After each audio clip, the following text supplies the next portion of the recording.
Yes, welcome in one and all. This is the Full 10 Yards at Betting podcast. Hope you all had a lovely Christmas. Hope you had loads of turkey. Hope you had loads of winning bets. I know certainly some of the guys in some of my friends, so yeah, the guy next to me nodding his head had a few decent returns over the Christmas period. So I hope you were the same, and you got some money and paid for all those Christmas presents. And obviously, New Year's, I don't know what plans for people's New Year's are, but hopefully you got a bit of money left over for that as well. Week 17 is on the docket. We will be going through all of those. No Monday night football this week, so just the Thursday night football, Saturday night football, and Sunday night football to go through, as long as a full slate of Sunday games.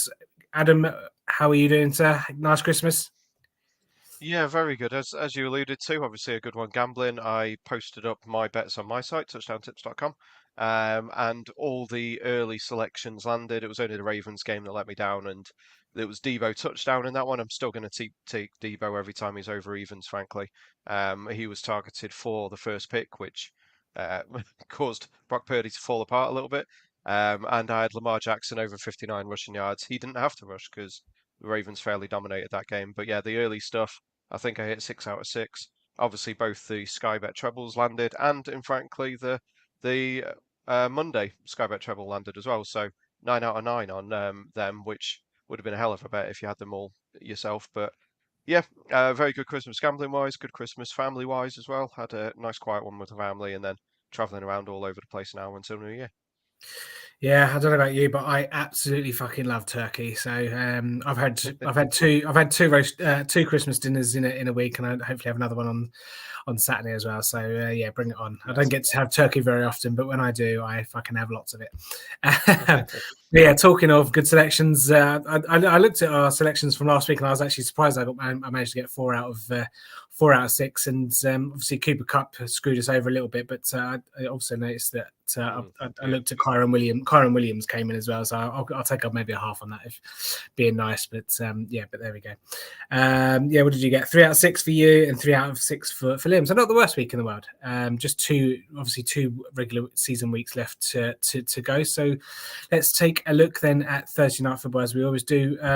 Not doesn't excite me overly too much this one, although I was a bit surprised at lines in this one. So Jets at Browns, for those that listen, -7.5 for the Browns, 34.5 is the over under 2 to 7 money line for Mr. Joe Flacco, who seems to have not missed a beat since he's returned. Trevor Yeah. Simeon, I think, still leading the Jets in this one. I don't think he knows what beat to go to. So maybe that's why the line is 7.5, Adam. But I thought it was a bit of a weird game, this one. I thought maybe the line's maybe a bit too high considering how low the total is. I think is where I'm kind of leading in this one. Yeah, it's a tough one. Obviously, the Jets had a good week last week for, well, a good 3 quarters, and then let the Commanders back into it a little bit and scraped out a win in the end. But yeah, the Jets, we know the Jets are terrible. We know their offense is terrible. And going up against one of the best defenses in the league, they should get beaten by more than 7.5 points, frankly.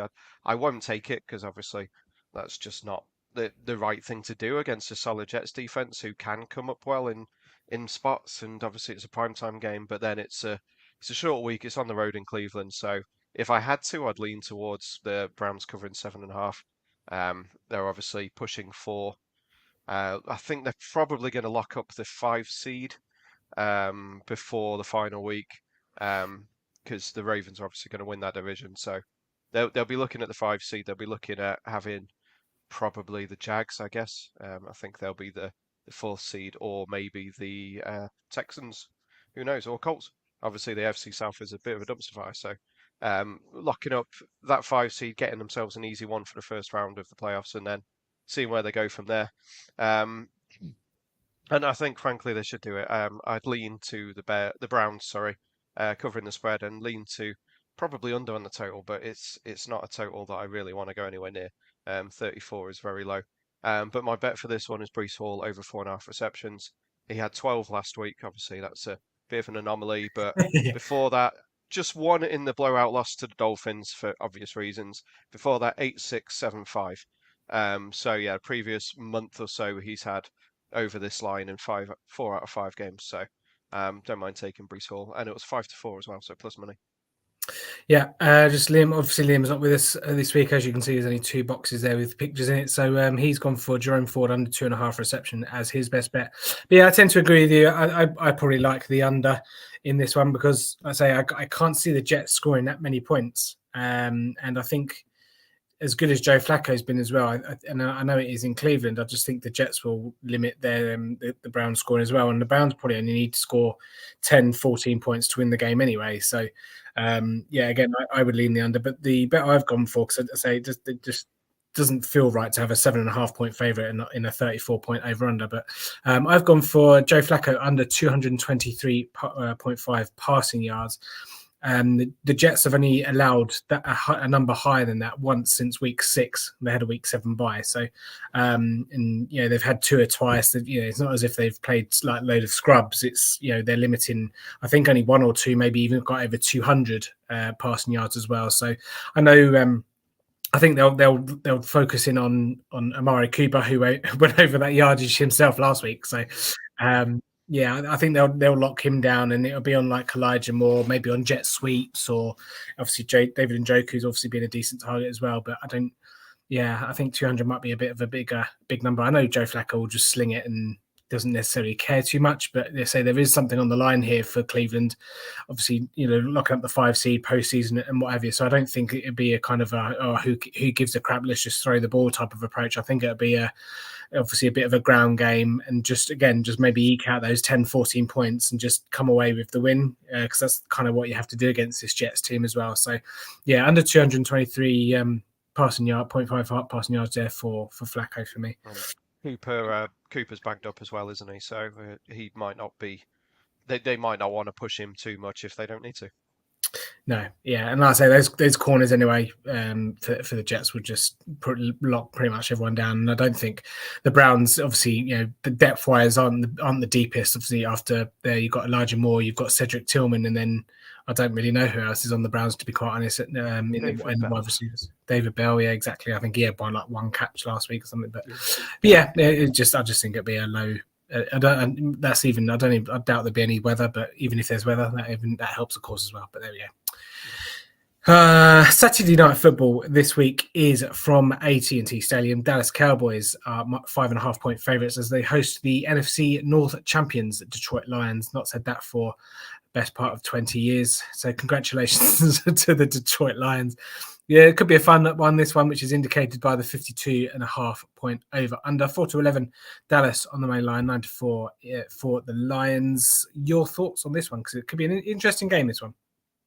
Yeah, the Lions are going to keep pushing. Obviously, they still have a chance for the 1 seed, so they're going to keep on pushing as they go. And they have. Obviously, the offense has hit a bit of form recently. Goff has been a bit tidier. This one is inside again, so that helps. But I guess we've got to look at the Cowboys' home record. Like, I definitely won't be going against the Cowboys' home record. They've been killing everyone there and dominating the games. So, if anything, I'd lean to the Cowboys getting the points, even though they obviously disappointed a little bit last week. It was a frustrating one, like for me especially, and obviously you had Dak at 9-2 to rush one in. He didn't scramble. He didn't go for a QB sneak at the 1 for the first play of the game. But then he scrambled for about 50, 60 yards after that. So they're obviously not that worried about him injuring himself that much. But it was frustrating because they don't have someone who can get in from the 1 yard line. So a QB sneak to me would have been more sensible. But yeah, in the end, I guess a coach being safer let him down when they probably should have won that game last week, to be honest. But they didn't. It didn't hurt them too much. I think the Eagles probably would have taken care of the NFC East anyway, and that looks like it's fairly well wrapped up now. So they are going to be, again, as the Browns were, probably the 5th seed. Gives them a nice easy go against probably Tampa Bay. So yeah, a little bit on the line for both. They're both going to be trying, so I think I'll be leaning to the Cowboys -5.5.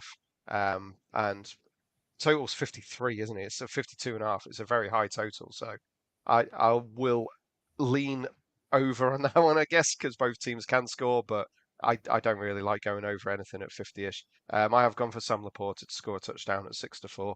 He didn't have a touch last week in the passing game, so I think that they'll get back to him. And if we think it's going to be a high-scoring game, as some of us do, then he should be able to get into the action. Yeah, absolutely. Just for Liam's best bet was at Lamb over 7.5 receptions, which I don't mind at all. Yeah, and I think this could be just a bit of a fun one. I say obviously Lions can kind of let the wheels go now a little bit because they've won they've locked their home division home playoff game in January, and Dallas, like I say, they'll keep going for the NFC East. But again, I think they've missed a trick with how kind of susceptible Philadelphia and maybe San Francisco have been over the last couple of weeks as well. So it is a bit frustrating, but it was nice occupying the 2 seed for a little bit, and I know we would have had to have travelled to San Francisco as the one who would be the 1 seed, but I'd fancy any team coming to Dallas as the 2 seed. So it's a little bit annoying that we won't probably see a home playoff game this season, but still plenty to play for. So I'd say I think both teams will want to score a lot of points and just keep the momentum going and the good times rolling. So yeah, I'd probably go over here. But my best bet was Brandon Aubrey. I do like the over, but I'm going to go Brandon Aubrey over 1.5 field goals in this game, because like you say, in the red zone it has been hard for Dallas to, and I know we tend to go for it maybe on 4th down in the red zone a bit more than we used to, but he's not missed all season, so cue the commentator's curse. Over 1.5 field goals. I think it's going to be a lot. It's going to be a lot of drives where both teams get into the red zone or get into decent over midfield. So gives Brandon Aubrey a shot, and over 1.5 field goals I thought was pretty good. I did look at kicking points as well. I think he was 8.5, and I kind of just I left that just in case it's not as high scoring, and maybe because the Dallas defense just annihilates Detroit and it kind of a bit of a blowout and stuff. So I'll just take the over field goals because it might be a bit cagey early on and stops in the red zone and stuff like that. So that's my bet for Saturday Night Football. Sunday Night Football sees an NFC that is 2 teams in the NFC North going at it. Minnesota Vikings travel to Lambeau. Interesting line, this one, I thought. Minnesota Vikings -1.5. Rumors are that Jaron Hall might be at quarterback, but Nick Mullins, as it currently stands, is obviously a really bad first half performance last week, overcame it in the second half.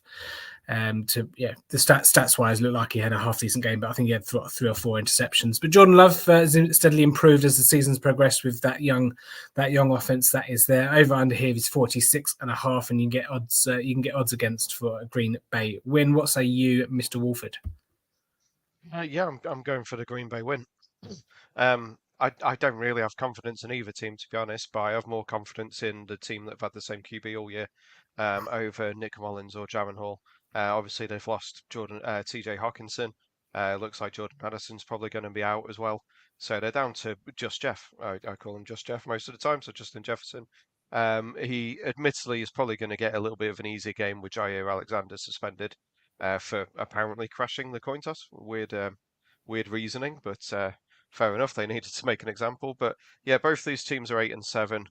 7 and 8. Both on the edge of the playoffs, 8 and 9 seeds respectively. Apparently, if the Packers win, they have a 55% chance of making the playoffs. If the Vikings win, it's still below 50 because obviously tiebreakers and all that. But yeah, I just think that the Packers, they're going to have AJ Dillon a little bit healthier. They've got a decent run game. Frankly, I just don't. Well, okay, potentially a decent run game. What a world when it's a plus that AJ Dillon is healthy. It's got to be better with him and Jones back there rather than just the one of them. It's at Lambeau as well, isn't it? So that obviously helps things instead of the nice coziness inside the dome. Oh no, it's at Minnesota. Sorry. So it'll be. I can't carry on with that bit now. But yeah, I just don't think the Vikings will have enough with the depleted weapons that they've got. So I'm going for Packers +2. Yeah, no, I'd probably fancy the Packers, like I say, but yeah, my best bet is Justin Jefferson any time. I don't think necessarily you'll get too short a price on him. He should be around. Well, I'm hoping you'd get around 10 to 11 somewhere. So yeah, 5 to 4 at 365. Oh no, So excellent. plus So money. odds against, yeah, plus money. So yeah, again, you say Joey Alexander. Yeah, I don't know what he was doing, but apparently he wasn't supposed to be at the coin toss in overtime, and he came. He called. He wasn't supposed to call. I think he called tails. He shouted tails, and it was the tails, and then he tried to defer or something, and then because he didn't say the correct phrase what it would be to defer, I think he said, "Oh, we want to defend" or something. The referee said, "Oh, like what are you talking about?" and blah blah blah. But yeah, then got Very weird overruled, and situation. then, yeah, I don't really know what's going on there. But alas, long story short, it's Justin Jefferson won't have Jay Alexander, so I expect him plus no other kind of receivers in that room apart from like KJ Osborne or whatever. So he'll have a lot of targets. He'll have whoever's at quarterback, and yeah, Justin Jefferson any time for me. Under 46.5 is the bet that Liam has gone for. And obviously, you've gone Packers +2. So that's Sunday Night Football all done and dusted. For those that are watching on the YouTube or wherever, you can see this visually. The handicaps are going under there, but the bottom of the screen there. Some interesting lines. But Adam, what is your favourite for week 17? Well, the Ravens destroyed the 49ers in San Francisco last week. They're now at home, and they are -3 at 20 to 23. We've got -3.5 running across the ticker, but -3 on Bet365. So that's the line I'm taking. They're hosting the Dolphins. The Dolphins come off a big win, pretty much secured the AFC East for them. Admittedly, they can still go for the one seed against this Ravens team, so fair play to them. They're still in the hunt, but outside in that weather against the best defense probably the best defense in the league, a defense that gave Brock Purdy and Kyle Shanahan and all those issues all game last week. I just think the Ravens are going to be far too strong for the Dolphins. So yeah, give me them less than a field goal, Hmm. frankly, and I'm happy. Yeah, how good was Kyle Hamilton? I don't usually kind of Yeah, home in on a defensive player, but my God, Kyle Hamilton is different gravy. Yeah, no, yeah, it does. Baltimore -3, like say if you can get it with it on the push, yeah, is a decent one. But that's what I am going for. It took me quite a while because I did like quite a lot of these, but I fancy quite a big bounce back San Francisco game this week. So I've gone I know it's a high line, San Francisco -11.5 against Washington, but Washington are absolutely dog shit. I know they came back against the Jets, but their season's done. Jacoby Brissett's starting, so I think he'll just chuck the ball and throw picks and whatever as well. So I think, like I say, San Francisco still the one seed, still have it kind of in their hands. So they'll just it's Kyle Shanahan obviously going back to Kyle Shanahan going back to Kyle Shanahan going back to he Washington. definitely, yeah, he Yeah, he was at was there, wasn't he? Washington, yeah. Yeah. So yeah, but I think Washington are just there to be beat if you play half decent, and San Francisco, despite what happened obviously last week, Baltimore Ravens just kind of came in and whooped them a little bit. So I think the focus will be there, and I think they'll just the bounce back will be just too much for Washington. So give me I'd have taken it if it was 13-14. So give me 11 It and a is. half. So yeah, 13 at Bet365. It was 13.5 earlier, so it's come down a little bit there, I think. But yeah, 13 points now for that. But yeah, 2 touchdowns is easily doable for the 49ers. If they've got Brian Robinson back, the Commanders, then it makes them a little better, but they are a bit of a shambles at the moment. I noticed that Liam's been a little bit sneaky with his one this week. He's going with a reverse jinx. He's gone for the Bengals +7 at the Chiefs. And he knows damn well what he's doing on that one. I know damn well what he's doing on that one. He's playing both sides of it. To be fair, I did consider that one. Even without seeing the lines, I did think it would be Bengals +7, and it was bang on. The Chiefs are a defense first team. I've said this for months now, They're and that's the way cooked. they're going. They're cooked. They're done, Obviously, man. Mahomes can't do it without Travis Kelce, and Travis Kelce isn't doing it at the moment. So he's they are struggling on offense. The Bengals defense has been pretty terrible, but they've got Cam Taylor-Britt back this week, and he is a very, very good cornerback. So that'll help them. They should be able to slow Kelce, and they know how to play the Chiefs. They've shown that week in, I say week in, week out, game in, game out against them over the last few years. So I do think the Bengals have got a good chance of at least covering and possibly winning that one. If the Bengals win, I believe they're up to 58% it was for the playoffs. So it's going to be it's a weird one. because I don't know if I'm going to be able to watch it because obviously it's New Year's Eve at 9:25, and I think me having control of the TV at that time Yeah, is yeah, unlikely. So that's crossing over midnight. You've got no chance. exactly, I'm going to be watching it on my phone while everyone else is joining hands and singing bloody Old Lang Syne. Oh, So don't even those three words trigger me. so yeah, everyone else can watch the fireworks. I'll be making sure I'm keeping an eye on that game. Yeah, the Yeah, playoff picture I've got it up on NFL now. It's top three or four are fairly set. Weirdly enough, the Bengals are actually still got a better chance than the Steelers to get in, even though the Bengals could not win a game in division. Um, and got thoroughly dicked by the Steelers last week. It was a horrible game to watch. But I do think the Bengals have got a chance against the Chiefs. Obviously, the Colts need the Colts to lose. They need the Broncos to lose, which with Jarrett Stidham now is probably a decent chance. Colts, I am not aware who the Colts are playing. I was waiting for that to tick through. But they're kind of hit or miss. It's a big log jam at 8-7, and that's the way it's going to be, really. So yeah. we'll see what happens. Yeah. Colts have got the Raiders, I Oh, and still can't Raiders believe are the sucking Raiders. I dick. don't know what they've been drinking or they need drug tests or something, but I don't know how they. I know the Chiefs aren't all that great, but going to Arrowhead and winning is not something I foresaw. But there we go. That's where the Chiefs are at the moment, I think, isn't it? So Yeah. yeah. Yeah. Right. Yeah, let's move over then to points. Quite a few here that I quite liked. So I started looking through them. I was thinking, oh, do you know what? I fancy this is going to be a high scoring week. It's going to be a fun week in the NFL. There's not been many this year. But then the ones that I liked the most, I liked the unders, like the Washington, Mm. San Francisco unders. I like, my best bet of the week was that, but I also like the Philly Arizona unders 47.5 as well. So again, it's more that I don't really see Washington scoring many points, and San Francisco don't really need to do much. I know they run the score up if they want and just get score for 35-40, at the drop of a button. But yeah, I thought that was maybe a tiny bit higher. I thought it should be maybe mid-40s or just come down a couple of points. So your favourite total for the week? Yeah, I've gone over in Seattle versus Pittsburgh. Obviously, we saw last week with Mason Rudolph. He's willing to throw it downfield, and when you've got an admittedly very talented wide receiver in George Pickens, then he can take it to the house from anywhere. It was, yeah, frustrating to watch as a Bengals fan, but I, I don't think I've ever doubted George Pickens' talent, just him as a person and the Steelers as an organization. But he is obviously a very talented guy, and he showed that last week. And I don't see why he won't be able to do that against Seattle. They will, if it is Mason Rudolph, which I believe they've said it is. I know Yeah, Pickens is going to be close to being back. Then they've at least got a bit of deep threat. And Seattle have shown that they can put up points when they want as well. It's again, they're a very hit and miss team, but they've got the talent there. It's just whether Gino's having a decent day. So yeah, over 40.5. I thought it was quite a low line, so I was happy to take that one.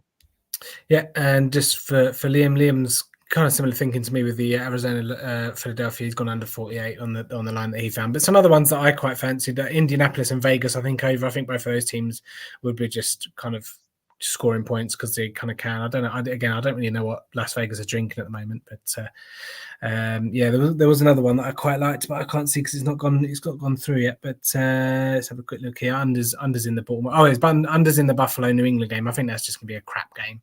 I'm surprised Yeah. I had a four. I'm surprised I had a 4 in front at the start of it, and yeah, there we go. I think that was it. Okay, touchdown scorers. Who are you going for this week? Who'd you like? Not many prices out there, but That is a very good question. I'll go with Brandon Ayuk, 6-5. you like, yeah, As we've been saying, I think we think the 49ers are going to stuff him, and Ayuk hasn't been involved that much in the passing game in the last few weeks. So, bit of a bounce back, a bit of get right game for them. I wouldn't be surprised if Debo scores again. I think he was probably above evens again. So it'll be, yeah, I just think it's going to be a bit of a walkover game, and they'll be able to get whoever they want a touchdown essentially. So. Happy to go with him. As I say, 65 plus money on Bet365. Might be able to get a little bit better come game time, but that's all we've got at the moment. So, yeah, I'll go for that one. yeah. I noticed Liam's gone for Jake Ferguson again. He obviously went for him a couple of weeks back. I think it's 11-8 for Jake Ferguson on Bet365. Again, might be able to find more prices around if you have a nose, but Thursday nights are always a bit of a struggle trying to get them. Yes, indeed. That might be one where they're both tight ends scoring that one. Laporta and Ferguson. I don't know what prices you'll get on that, but that might be a decent price. I've gone for something a bit different. I've gone for the first defensive score of the year, and I've gone for San Francisco defense as my anytime touchdown scorer. I don't know what price it is. Probably be around 9-2, 5-1, something like that. Some places might be a bit silly and go 6-7-1, in which case I'll lump on all over that. But if you want an offensive player, I've gone for Nico Collins. CJ Stroud should be back this week. Nico Collins. I know he's been struggling with a bit of a calf injury as well, but I think considering how important the game is, I haven't seen any training updates or practice updates for Nico Collins this week, but I assume I haven't heard that he's in danger of missing, but we shall see. But yeah, Nico Collins, 5-1 Ferguson and Laporta. Yeah, like that. That would be maybe in a Trixie. Yeah, Nico Collins was my other one. But yeah, outside of Ayuk, I didn't really like any games for anytime touchdown scorers. I mean, could do maybe Kyren Williams for the Rams or yeah, but there wasn't really any games that stuck out to me for touchdown scorers. I didn't really like matchups and stuff like that either. So that's why I went a bit left field with the San Francisco defense and just spiced it up a little bit. But yeah, Nico Collins for the offensive players. Okay, that pretty much wraps us up then. Let's have a quick recap of our best bets. Thursday night football, Joe Flacco under 223.5 passing yards. For me, over 4.5 receptions for Breece Hall for Adam, under 2.5 receptions for Jerome Ford for Liam. Saturday night football, Brandon Aubrey over 1.5 field goals. For me, Sam Laporta anytime 7-4 for Adam, and then over 7.5 receptions CD Lamb for Liam. Sunday night football, we've gone Justin Jefferson anytime for me, Packers +2 for Adam, and then under 46.5 for Liam. Favorite spreads, under San Francisco -11.5 for me, Ravens -3 for Adam, Bengals +7 for Liam, and then best total Washington, San Francisco under 48.5 for me, under 48 Cardinals, Eagles for Liam, and then Adam's gone Pittsburgh, Seattle over 41 touchdown scorers, San Francisco defense / Nico Collins, Brandon Ayuk, and then Jake Ferguson as well. That wraps us up. We will see you in the new year. Adam, any New Year plans this year? I know you said you've got your eyes on the Bengals game, but you hosting, you going to anyone's house? What are you up to? We've got friends coming up from Essex. They come up most holidays / half terms, so they're coming up for the new year again. Get to see them from I believe they're here the 30th until the 2nd. So yeah, back to work on the 2nd for me. I think they're here till then. So yeah, I've got them for the long weekend, but hosting, so it's nice and easy. Don't have to go anywhere, and I can keep on drinking my Bud Light and watch the game, hopefully out the corner of my eye. Yeah, lovely stuff. Well, that's going to do it. Let's say Happy New Year to everyone that has listened. Thank you for listening throughout the year. Really appreciate it. Hopefully we can get you, excuse me, some cash. Not said that for a while. Some cash for the new year. Yeah, and so obviously we'll be back next week in 2024 to do it all again in week 18. So please gamble responsibly. Good luck, and we'll see you next week.